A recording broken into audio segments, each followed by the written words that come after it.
spoke about artificial intelligence. What about data analytics and other tools that are there? Increasing digital activities. There are more data sources available today. There's cheaper and better access to these sources. With today's tools for processing and analytics of data, company can really gain significant competitive advantages. Companies are able to predict much better and to measure and therefore manage better than ever before.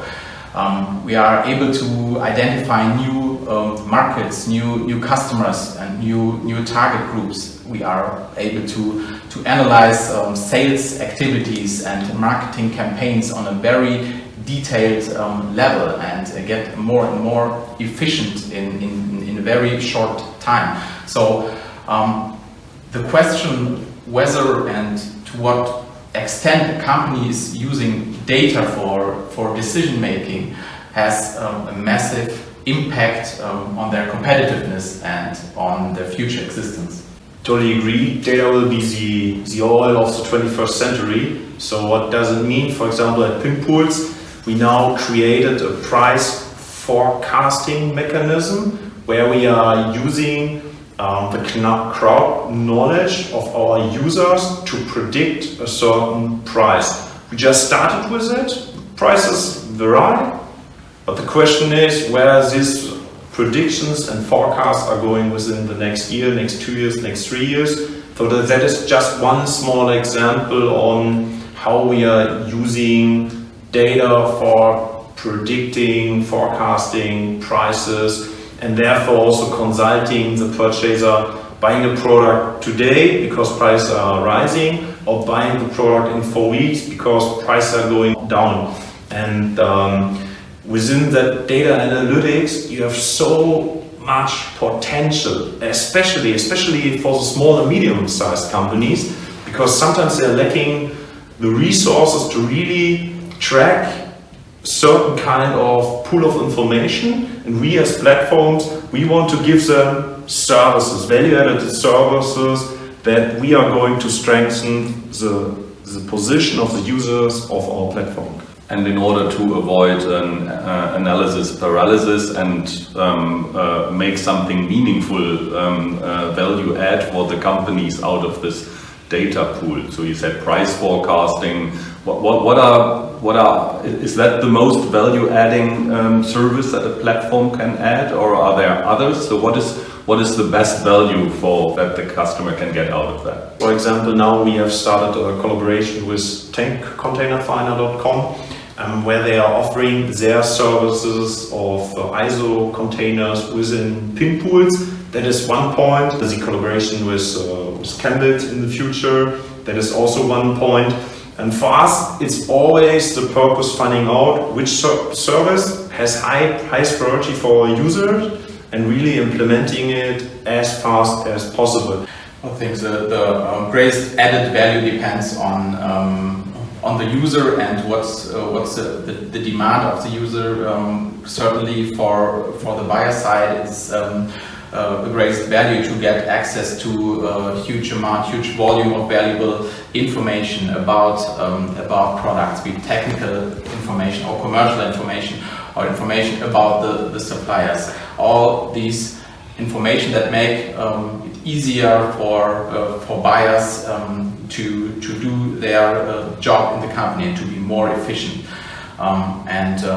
Of course, for the supplier side, it's most important to get a huge reach and to get a large volume of leads and potential customers with less expenditures and with less offers and resources. Let me add, for example, as well, one night discussion yesterday for really informing the purchaser when you have a force majeure, for example, in China, or for a really important producer, supplier of a certain product. I really like basic information like this, which is really hard to handle for each single purchaser to track this information and to enrich it and bring it to the demand of the purchaser.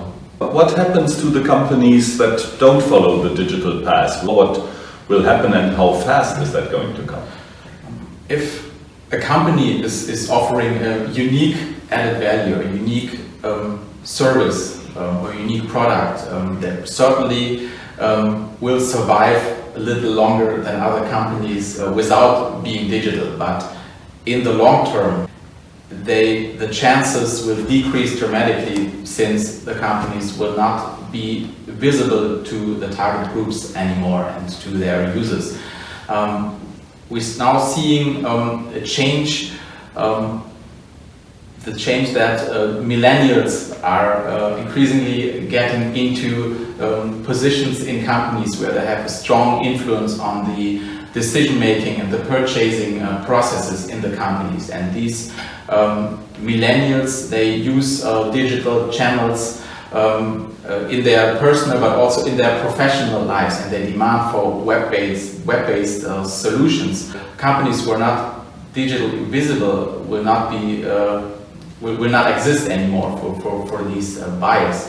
And furthermore, I think that companies will lose competitive advantages if they not engage in new technologies, since new technologies offer great possibilities when we look at data analytics and artificial intelligence. So I believe that the competitiveness and the existence of a company is massively depending on whether and how far it is able to be visible to the target groups on different channels, and whether it succeeds in using data for decision making. Building up digital knowledge takes time and experiences, and for some of these suppliers it will be too late, as you really have to invest maybe 1 year, 2 years to have a digital footprint within your customer, to reach out to your customers. Maybe for some niche markets it will work out a little bit longer, but they don't have a digital reach. But I think the discussion which we are having now, be honest, the discussion we won't have in 5 years or 10 years, then that is not the status what is going to be discussed in that industry. The chemical industry is a bit different from most other industries, that the smaller chemical companies are often not the competitors but the customers of the bigger chemical companies. On the other hand, there is fierce competition among the companies on every level. So data is important, data protection also. So we want to have end-to-end transparency and data collaboration, but we also want to stay competitive. So what is the degree of data sharing and collaboration among the chemicals industry, and what is your role in that data exchange?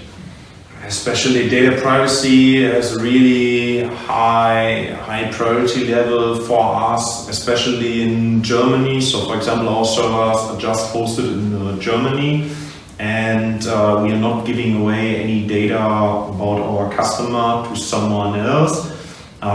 For us, it's more the question about how we are able to integrate services, features of other platforms for giving us a value add or more reach. For example, with the example of chembid, to make our customer at the end more satisfied. I think data privacy is a very important and very sensitive issue.